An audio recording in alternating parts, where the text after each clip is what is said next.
there's always been a separation between film, television, and then all the other media that you just mentioned. And as was talked about at HPA several months ago, was that there has to be the burning of that. There has to be the stop with that wall, stop with having. It's got to spread across. Exactly. The technology that we're using as professionals can also be used for folks who are content creators or not creating content for film or television, and vice versa. We need to pick up some of the lessons that content creators are that can teach us, but they also have to pick up some of the lessons that we've taken the slings and arrows for years into their workflows. So there has to be more of a homogenization of those talents.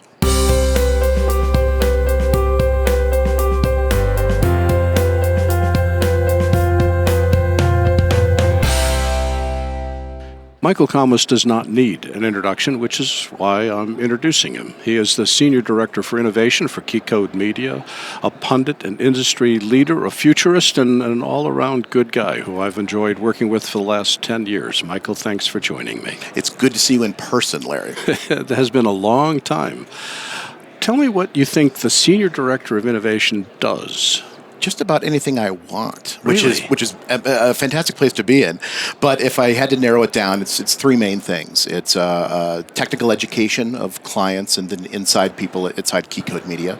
It's also developing course curriculum, all right, for continuing education for technology, and also pre-sales, guiding clients to write products. But it's not just products that we're accustomed to. It's things that are tomorrow and next year. It's AI. It's cloud. It's the things that we're just scratching the surface on right now, but are going to pay dividends down the road. Well, I want to take a step back from Keycode and go up a level and sort of take a look at the marketplace. First thing I want to ask is, what trends do you see that are catching your eye that the rest of us need to pay attention to?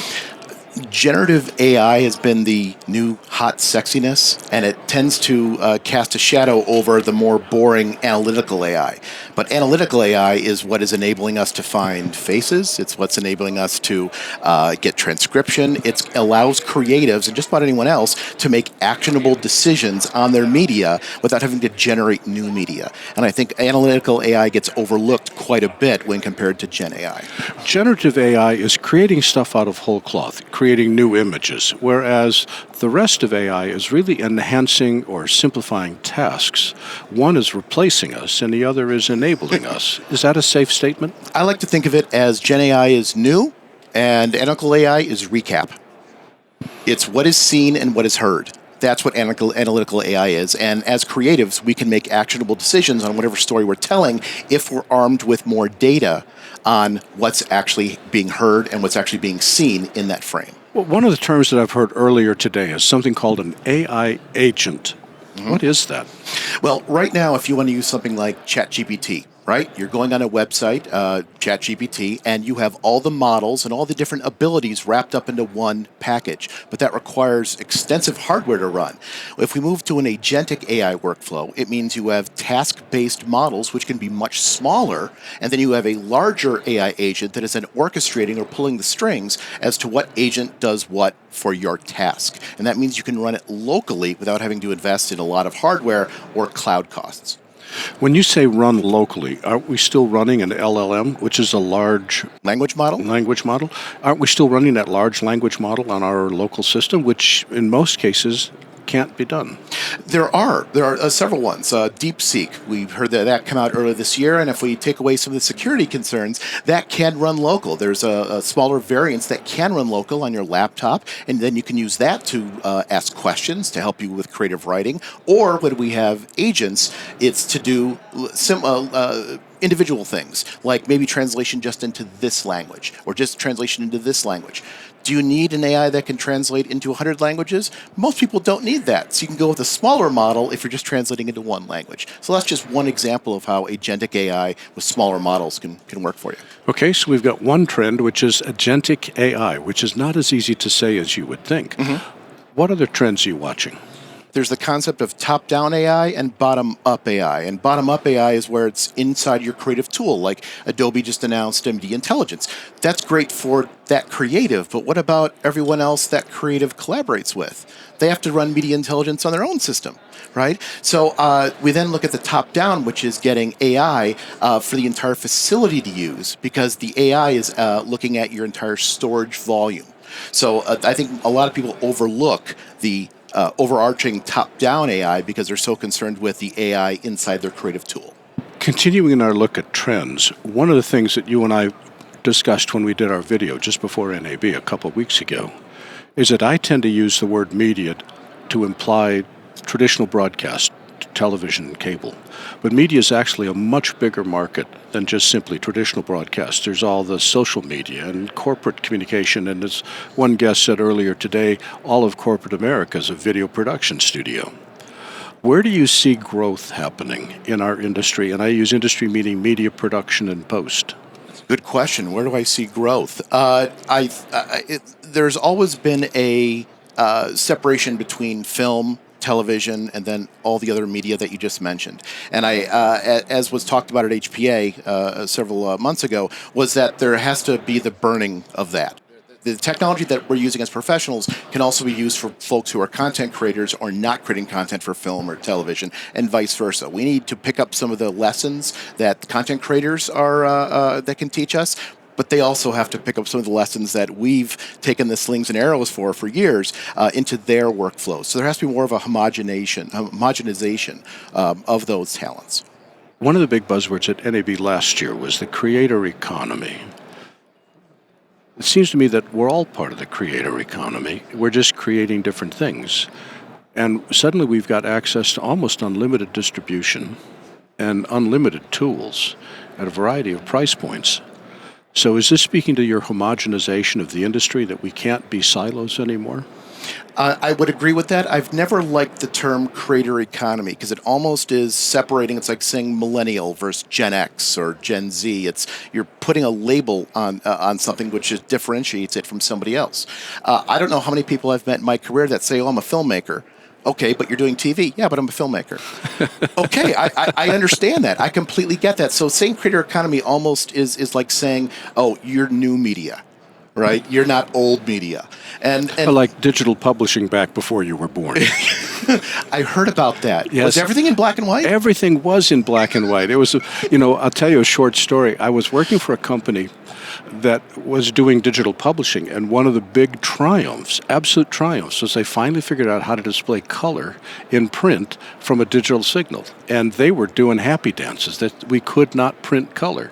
So, yes, I'm that old. That would have been a great trade show. It was. When that was unveiled, I would have loved to have seen that. It was called Seybold, S-E-Y-B-O-L-D, named after Jonathan Seybold, who ran a whole series of trade shows focused on digital publishing and digital media, and he earned his living dancing on the head of that pin and did a wonderful job.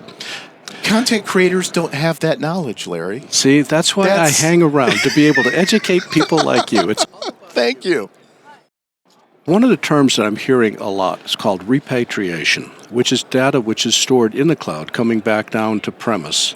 Because the cloud, we've discovered we may have overreacted to the cloud and moved too much stuff up.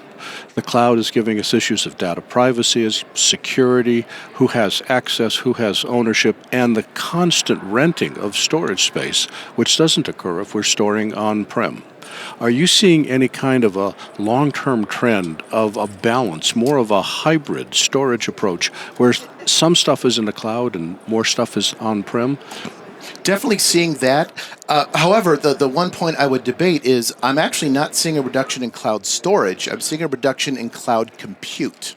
Right? Because cloud storage is actually getting less and less expensive. We have companies like Storj, we have companies like Suite Studios and LucidLink, which allow you to use a less expensive storage but still have it perform for your needs. So I'm not seeing any reduction in cloud storage, but I am seeing we're not going to spin up a workstation that costs $3 an hour and run that full time for a month, because that's for for $400, $500, or give or take. I'm seeing a reduction in that, but in cloud storage, no. No, I'm not seeing much reduction in that. But to your point, there are lobbyists right now that are trying to push the agenda of we want content that's in the cloud to be used to train AI, right? And I think we will start seeing either a mass exodus, if that does happen, or you're going to start seeing private edge data centers that say, we won't allow your data to be trained, to be used to train AI. So we'll see these smaller companies pop up to do just that.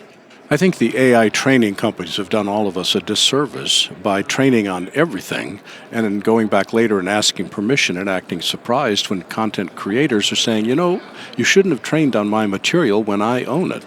Is that situation ever going to resolve?